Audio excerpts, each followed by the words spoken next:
एक बार स्वर्गलोक में सबसे बड़ा कौन के प्रश्न पर 9 ग्रहों में विवाद हो गया। विवाद इतना बड़ा कि परस्पर भयंकर युद्ध की स्थिति बन गई। निर्णय के लिए सभी देवता देवराज इंद्र के पास पहुँचे और बोले, हे देवराज, आपको निर्णय करना होगा कि हम में से सबसे बड़ा कौन है।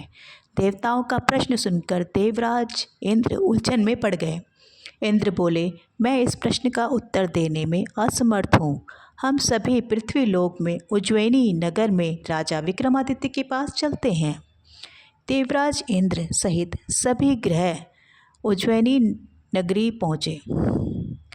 महल में पहुंचकर सब देवताओं ने उनसे अपना प्रश्न पूछा तो राजा विक्रमादित्य भी कुछ देर के लिए परेशान हो उठे, क्योंकि सभी देवता अपनी अपनी शक्तियों के कारण महान थे।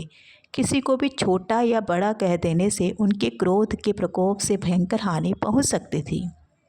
अचानक राजा विक्रमादित्य को एक उपाय सूझा और उन्होंने विभिन्न धातुओं स्वर्ण, रजत, चांदी, कांसा, ताम्र, तांबा, सीसा, रांगा, जस्ता, अभ्रक व लोहे के 9 आसन बनवाए। धातुओं के गुणों के अनुसार सभी आसनों को एक दूसरे के पीछे रखवाकर उन्होंने देवताओं को अपने अपने सिंहासन पर बैठने को कहा।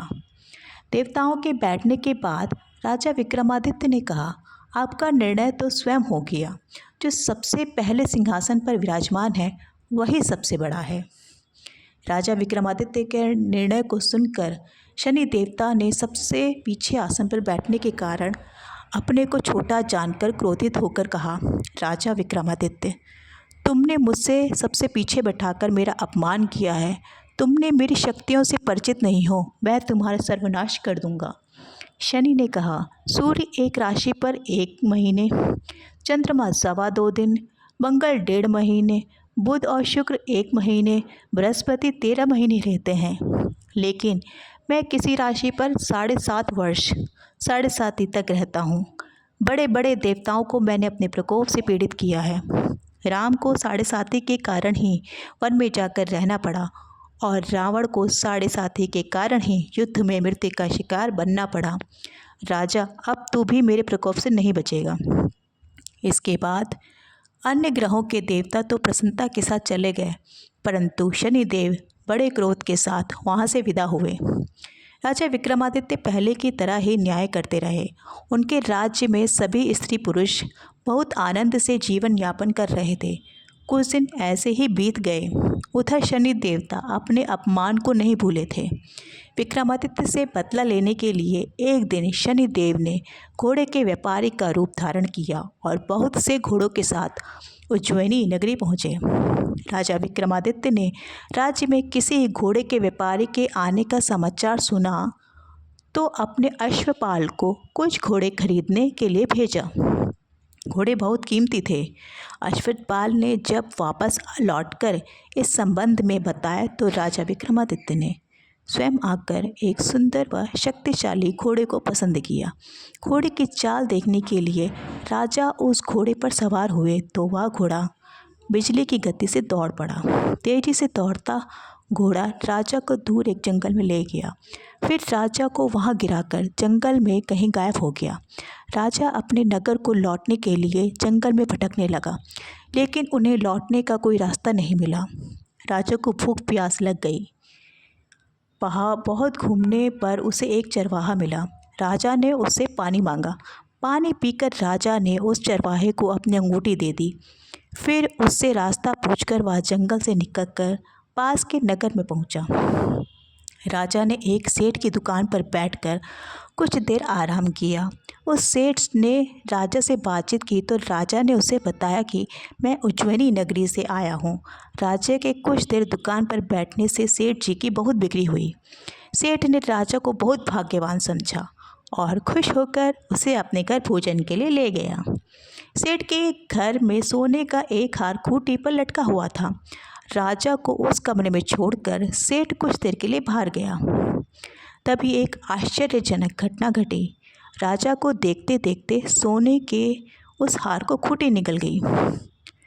सेठ ने कमरे में लौटकर हार को गायब देखा तो चोरी का संदेह राजा पर ही किया। क्योंकि उस कमरे में राजा ही अकेले बैठा था। सेठ ने अपने नौकरों से कहा कि इस परदेसी को रस्सियों से बांधकर नगर के राजा के पास ले चलो। राजा ने विक्रमादित्य से हार के बारे में पूछा तो उसने बताया कि उसे देखते ही देखते खूंटी ने हार को निगल लिया था। इस पर राजा ने क्रोधित होकर चोरी करने के अपराध में विक्रमादित्य के हाथ पांव काटने का आदेश दे दिया। राजा विक्रमादित्य के हाथ पांव काटकर उसे नगर की सड़क पर छोड़ दिया गया। कुछ देर बाद एक तेली उसे उठाकर अपने घर ले गया और उसे अपने कोलू पर बैठा दिया। राजा आवाज़ देकर बैलों को हाँकता रहता। इस तरह तेली का बैल चलता रहा और राजा को भोजन मिलता रहा। शनि के प्रकोप की 7.5 पूरी होने पर वर्षा ऋतु प्रारंभ हुई। राजा विक्रमादित्य एक रात मेघ मल्हार गा रहा था। तभी नगर के राजा की लड़की राजकुमारी मोहिनी रथ पर सवार उस तेली के घर के पास से गुजरी। उसने मेघ मल्हार सुना तो उसे बहुत अच्छा लगा और दासी को भेजकर गाने वाले को बुला लाने को कहा। दासी ने लौटकर राजकुमारी को अपंग राजा के बारे में सब कुछ बता दिया। राजकुमारी उसके मेघ मल्हार से बहुत मोहित हुई, अतः उसने सब कुछ जानकर भी अपंग राजा से विवाह करने का निश्चय कर लिया। राजकुमारी ने अपने माता पिता से जब यह बात कही तो वह हैरान रह गए। रानी ने मोहिनी को समझाया, बेटी तेरे भाग्य में तो किसी राजा की रानी होना लिखा है, फिर तू उस अपंग से विवाह करके अपने पाँव पर कुल्हाड़ी क्यों मार रही है। राजकुमारी ने अपनी जिद नहीं छोड़ी। अपनी जिद पूरी कराने के लिए उसने भोजन करना छोड़ दिया और प्राण त्याग देने का निश्चय कर लिया। आखिर राजा रानी को विवश होकर अपंग विक्रमादित्य से राजकुमारी का विवाह करना पड़ा। विवाह के बाद राजा विक्रमादित्य और राजकुमारी तेली के घर में रहने लगे। उसी रात स्वप्न में शनिदेव ने राजा से कहा, राजा तुम मेरा प्रकोप देख लिया, मैंने तुम्हें अपने अपमान का दंड दिया है। राजा ने शनिदेव से क्षमा करने को कहा और प्रार्थना की, हे शनिदेव आपने जितना दुख मुझे दिया है अन्य किसी को ना देना। शनिदेव ने कुछ सोच कर कहा, राजा मैं तुम्हारी प्रार्थना स्वीकार करता हूँ। जो कोई स्त्री पुरुष मेरी पूजा करेगा, शनिवार को व्रत करके मेरी व्रत कथा सुनेगा, उस पर मेरी असीम अनुकंपा बनी रहेगी।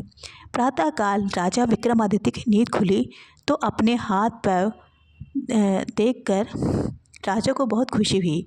उसने मन ही मन शनिदेव को प्रणाम किया। राजकुमारी भी राजा के हाथ पैर सही सलामत देखकर आश्चर्य में डूब गई। तब राजा विक्रमादित्य ने अपना पूरा परिचय देते हुए शनिदेव के प्रकोप की सारी कहानी सुनाई। सेठ को जब इस बात का पता चला तो दौड़ता हुआ तेली के घर पहुंचा और राजा के चरणों में गिरकर क्षमा मांगने लगा। राजा ने उसे क्षमा कर दिया क्योंकि यह सब तो शनिदेव के प्रकोप के कारण हुआ था। सेठ राजा को अपने घर ले गया और उसे भोजन कराया। भोजन करते समय वहाँ एक आश्चर्यजनक घटना घटी। सबके देखते देखते उस खूंटी ने हार उगल लिया। सेठ जी ने अपनी बेटी का विवाह भी राजा के साथ कर दिया और बहुत से स्वर्ण आभूषण धन आदि देकर राजा को विदा किया। राजा विक्रमादित्य राजकुमारी मोहिनी और सेठ की बेटी के साथ उज्जैनी पहुँचे तो नगरवासियों ने हर्ष से उनका स्वागत किया। अगले दिन राजा विक्रमादित्य ने पूरे राज्य में घोषणा कराई कि शनिदेव सब देवों में सर्वश्रेष्ठ हैं। प्रत्येक स्त्री पुरुष शनिवार को उनका व्रत करे और व्रत कथा अवश्य सुने। राजा विक्रमादित्य की घोषणा से शनिदेव बहुत प्रसन्न हुए। शनिवार का व्रत करने और व्रत कथा सुनने के कारण सभी लोगों की मनोकामनाएं शनिदेव की अनुकंपा से पूरी होने लगी। सभी लोग आनंदपूर्वक रहने लगे। धन्यवाद। तो दर्शकों, ये थी आज की शनिवार की व्रत कथा। शनिवार की व्रत कथा करने से आपकी सारी मनोकामना पूरी हो जाएगी। शनिदेव को कहा जाता है कि वो कर्म फल दाता है, इसलिए मेरा आप सभी से अनुरोध है कि कृपया अपने कर्मों पर भी ध्यान दें। कर्म और सेवा ये दो ऐसी चीज़ें हैं जो इंसान आसानी से कर सकता है। अगर आपके कर्म अच्छे होंगे तो तो आपको कोई दिक्कत नहीं होगी। इसलिए मेरा आप सभी से अनुरोध है, कृपा करके अपने कर्म अच्छे रखें, किसी को कष्ट ना दें, हमेशा दूसरों के साथ अच्छा व्यवहार करें, खुश रहें। इससे शनिदेव आप पर असीम अनुकंपा बनाए रहेंगे। भगवान शनिदेव आप सभी का मंगल करें, कल्याण करें। जय शनिदेव।